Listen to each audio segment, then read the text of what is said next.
Hi there, I'm Mark. I'm the Lecklenbrook Project Officer. I'm also working with Sustainable Wantage on a biodiversity project for Wantage. And at this time of lockdown, green spaces are obviously a really important resource for us to be able to use. It certainly does me so much good to be able to get out and just go for that exercise walk, and I tend to choose a nice green space to do that. We're here this morning, you might recognise the setting. We're at the Wantage Park, and we're just going to have a little bit of a walk around and see what we can see and hear, and maybe some points of interest that might encourage you to come and look for similar things when you're here and make your walk more interesting. So we're just by the entrance here, but I've just spotted this really nice old silver birch. Silver birch are great for an awful lot of insects. They've got a real craggy trunk, as you can see, lots of sort of nooks and crannies. At this time of year there's quite a lot of insects that use them.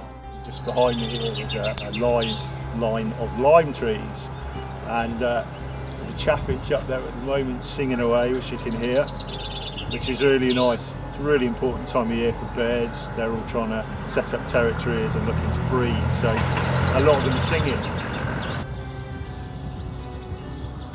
It's really nice to see all these dandelions have been left. The grass has obviously been cut a little bit less, probably because of the lockdown. But you know, a lot of people hate dandelions in their lawn, but they are absolutely brilliant for wildlife.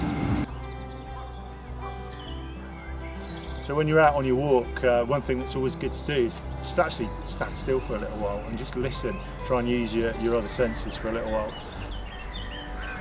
So the sort of things you might hear up here are skylark, because we're just on the edge of the fields, goldfinch, greenfinch. There's also a lot of blue tits and great tits, song thrush, and possibly mistle thrush.